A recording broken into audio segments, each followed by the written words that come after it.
Did you just stop into your local gun shop and saw this bad boy right here? H&K license, Umarex 22 LR MP5. Are you deciding on picking one of these up for yourself, yet you haven't pulled the trigger yet? In this video, I'm going over the things you should know before buying an H&K 22 LR MP5. Get into it. Now, welcome back. Like always, I haven't done a video in a long time, and a lot of my videos are usually very informative, CCW stuff, plus it's California. And in this case, I'm doing one that I get so many questions on. These videos have been flowing more. It is the H&K licensed Umarex 22 LR MP5 SD. And this one is just, like I said, it's an affordable range toy. First off, it's a 22 LR, and so you know what that means. That's all day shooting without breaking the bank. And yes, it does slap.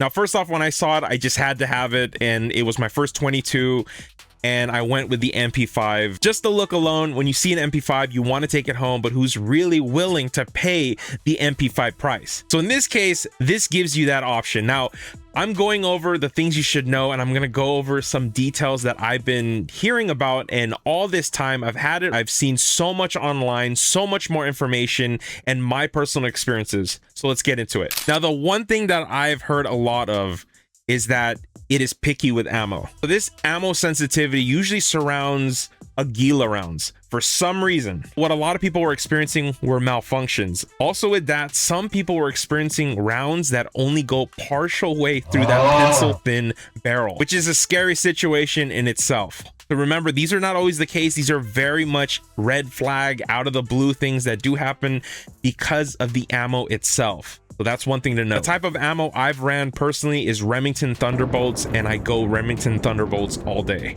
Now, having that faux suppressor on the end of it, it can get front heavy. That is one thing a lot of people note. Faux suppressor, or the can on the front, is actually covering the barrel, so it's pretty much a barrel shroud.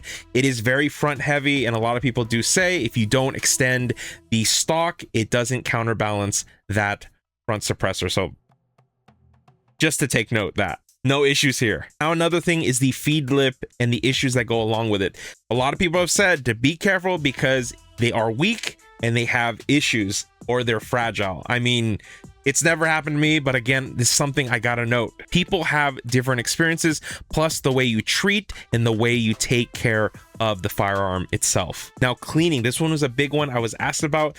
Now, it's gonna go off of the quality of construction. Now, remember that this is a H&K licensed by Umarex. So Umarex makes this clamshell-like design. Now, basically, they are put together with screws and plastics, including the housing. Now, I will go over this because it's a basic takedown. Pins come out.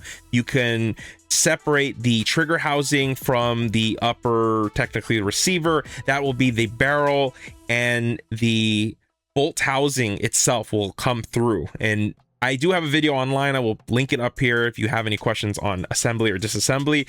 That is always a good one. I replaced it. I did 2 different ones.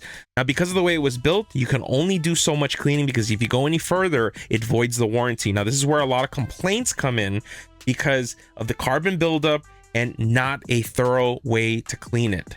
And this is what you have to deal with.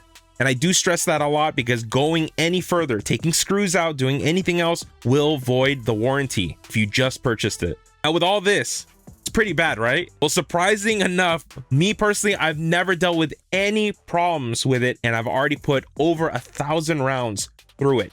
Now, I'm gonna go off my personal experience with these because, like I said, it sounds pretty bad, right? But like I said, I've never dealt with any issues. Now, cleaning isn't always perfect, but because it's a 22 LR, you don't get that much carbon buildup if you clean it regularly. And this is where I stress it. Clean it regularly. That's it. Now, a big one is accuracy. Is the MP5 accurate? Oh, definitely. For a plinker, it's amazing.